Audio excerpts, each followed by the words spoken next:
everything crumbling. We have nothing to fear. I look around here, I see power, I see faith, and I see a working class that is fed up and fired up. I see working class people from all walks of life standing together.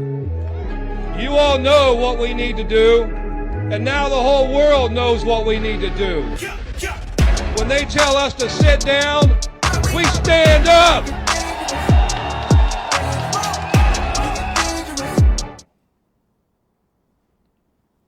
Good morning, UAW family. Before we get started, I want to note a major organizing victory for our union. Last night, 2,900 graduate workers at Northeastern University voted by an overwhelming 94% to form their union with the UAW. Congratulations first and foremost to these workers who have fought a multi-year effort against intense employer opposition to win their union. And also to Regional Director Brandon Mancia and Lead Organizer Josh Gilbert for their great work on this effort. In Region 1, 400 workers at Lear, the auto parts supplier, just joined Local 155. President William Verdier and Recording Secretary Sylvanus Thomas worked hard to help bring these workers into our union. From auto to higher ed and everywhere in between, our union is organizing, growing, and building our power. It's not just new organizing, it's on the picket line too. Our 1,400 UAW members at Blue Cross Blue Shield of Michigan just marked a week on strike. For years, the insurer has been outsourcing their work. Our UAW family at Blue Cross Blue Shield was once 5,000 strong. Today it's shrunk down to just 1,400. And the workers that are left are stuck in a tiered system where it takes 22 years to get to top pay. Our members have said enough is enough, and they are being strongly supported by Secretary-Treasurer Margaret Mock, Region 1A Director LaShawn English, and Region 1D Director Steve Dawes. They are all working together to raise awareness and build public support for this critical fight. Just yesterday, members of Local 259 in Region 9A struck for one day after their employer, an Infiniti dealership on Long Island, refused to come to the bargaining table. Management was suddenly quick to move, and they have set new dates for the negotiations. And at ZF in Tuscaloosa, Alabama, in Region 8, nearly 200 members of Local 2083 who make front axles for Mercedes are on strike after voting down a contract that would have raised healthcare costs, maintained tiers, and left workers behind economically. They're being supported all out by Region Director Tim Smith, and they will win. Outside Philadelphia, our Local 644 members at Domodek are fighting for their fair share. The company's making a killing, but many workers don't make a living wage. Region 9 Director Dan Vicente, who comes out of Domodek, has their back. And some of you may know Dan was hospitalized after suffering sudden and severe complications from COVID. But the day he was discharged, he recorded a message of support for his Domodek family. Nothing can keep Dan or our union down. Not far away in Dayton, New Jersey, our Local 2326 members at West Rock Packaging are standing strong in their strike. When COVID was at its worst, they worked overtime to make the cardboard packaging that kept our economy going. They made the company and CEO David Sewell rich. But now he wants to slash their health care, and we're not going to let it happen. In Newton, Iowa, our Local 997 members at Thombert are facing down another employer that wants workers to go backwards. Thombert refused to start bargaining until 1 week before our contract expired. Sound familiar? Then the company insisted on cuts to accident and sickness benefits. Our workers aren't having it, and Region 4 Director Brandon Campbell is giving them the support that they need. In just over a week, the contract for 3,500 workers at Mack Truck in Pennsylvania, Maryland, and Florida is going to expire. Our union family at Mack are fighting back against attacks on their health care, a 6-year progression to top rate, frozen cost of living allowance, and tiers that have left new hires without retirement security. The stand-up strike movement is not just about the big three. Everywhere, UAW members in the working class are ready to stand up against corporate greed and stand up for our communities. Finally, I want to lift up our members who have been holding the line at the big three for the past week. Local 2250, Region 4 in Wentzville, Missouri at GM, Local 12, Region 2B in Toledo, Ohio at Stellantis, and Local 900, Region 1A at Michigan Assembly in Wayne, Michigan. They have shown us leadership, courage, and creativity on the picket line. You might have seen some of the videos of music being played on the picket lines or the long lines of Jeeps and Broncos in organized caravans. We salute them, and all I can say is reinforcements are coming. As we've said for weeks, we're not going to wait around forever for a fair contract at the big three. The companies know how to make this right. The public is on our side, and the members of the UAW are ready to stand up. Obviously, we're doing things differently this time around. Our stand-up strike strategy is designed to do one thing: win record contracts after years of record profits. We're focused on moving the companies at the bargaining table. That means maintaining our flexibility and our leverage to escalate as we need to. We can and will go all out if our national leadership decides the companies aren't willing to move. Right now, we think we can get there. Stellantis and GM in particular are going to need some serious pushing. Obviously, going on strike isn't something we take lightly, and it's not something we do without a clear strategy to win. So let's talk about our strategy at the big three and what's happening in negotiations. As you know, we gave our members' demands to the company 2 months ago.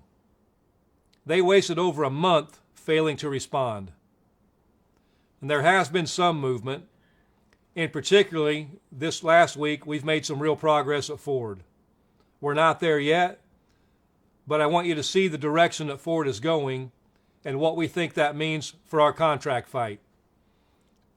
So at Ford, the Rawsonville Components and Sterling Axle employees will now be on the same wage scale as assembly workers. We have eliminated that entire wage tier.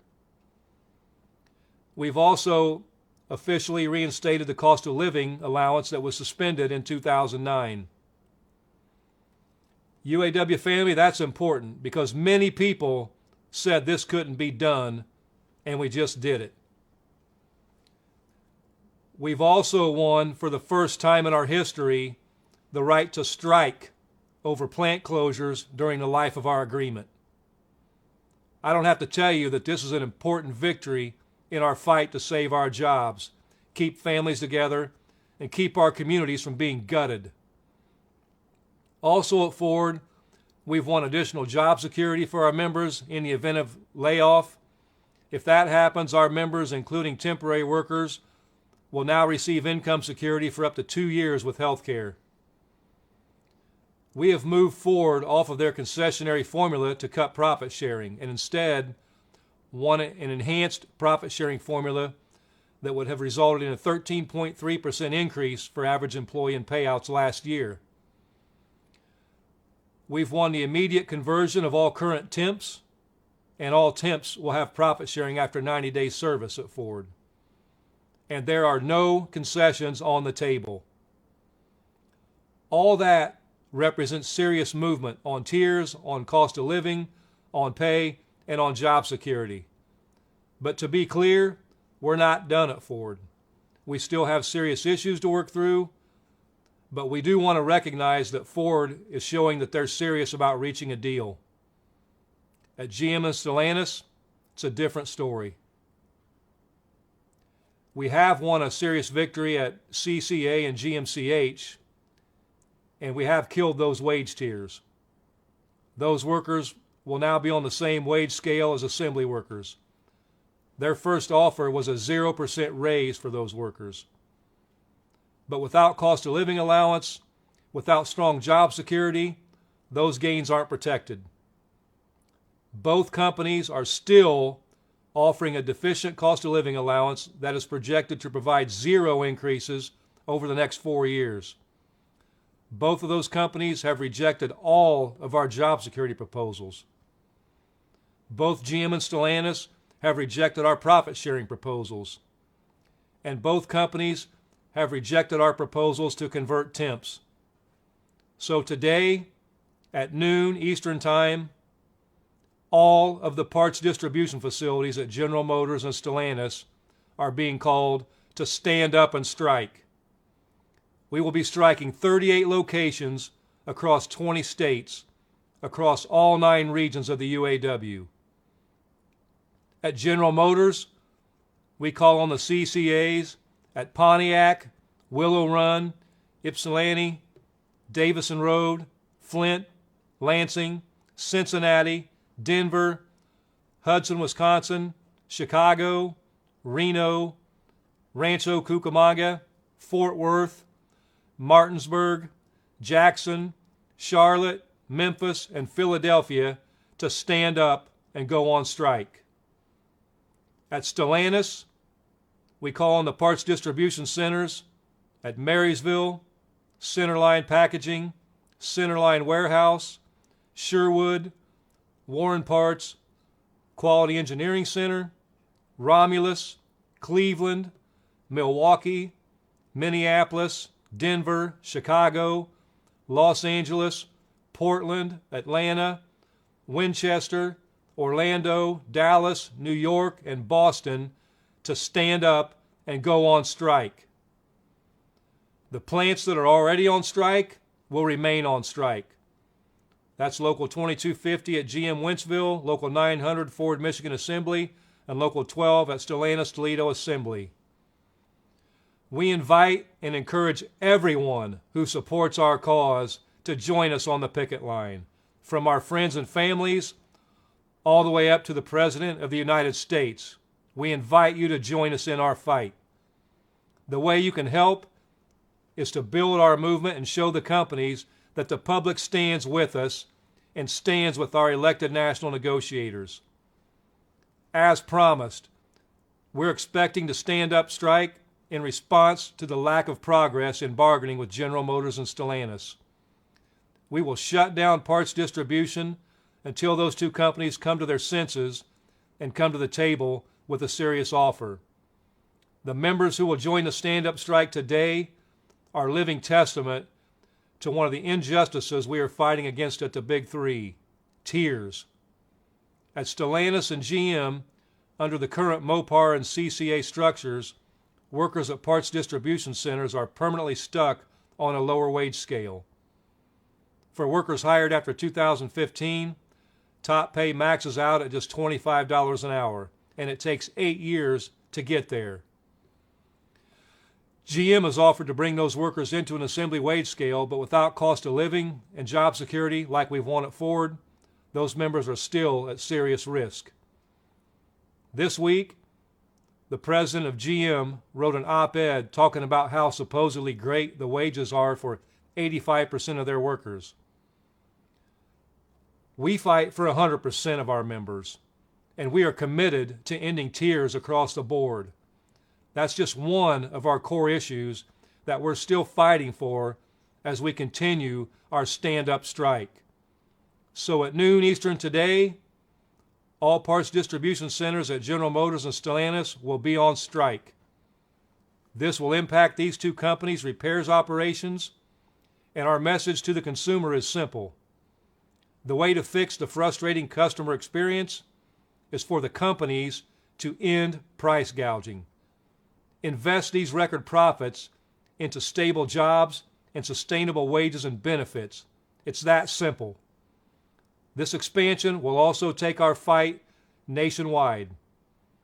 We will be everywhere from California to Massachusetts, from Oregon to Florida, and we will keep going keep organizing, and keep expanding the stand-up strike as necessary.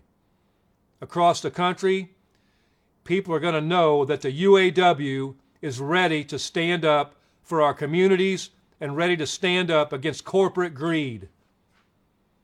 And I know more of you are ready to walk. I've seen incredible strike-ready demonstrations across the country.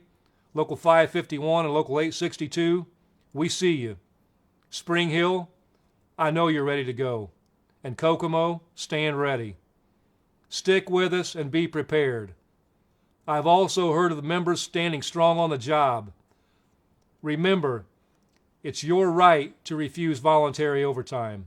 Under an expired contract, management has fewer rights to make unilateral changes.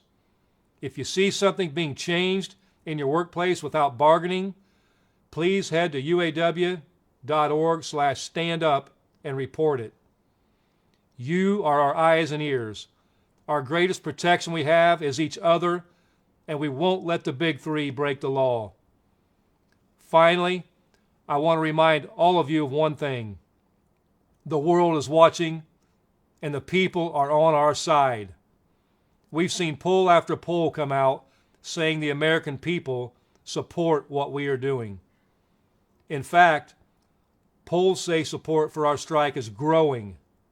That's across parties, across ages, and across all kinds of people. And it's not just the U.S. Obviously, we've been in close contact with our Unifor family in Canada, and I know that all of you have been cheering them. Their fight is our fight. We've been in close contact with our Mexican union counterparts who have held demonstrations in front of GM offices in Mexico City. In Italy, 6,000 Stellantis workers recently went on strike. To our Italian union family, your fight is an inspiration. We support you, and your struggle is our struggle. From South Africa to Malaysia, we continue to receive letters and messages of strength and support, encouraging our members to hold the line and win big. And we will. So now it's time to hit the picket lines across the country. It's time to show the companies we are united, and we are fired up, and we are ready for a record contract. It's time to stand up against corporate greed. It's time to stand up for our communities. UAW family, I'll see you on the picket line.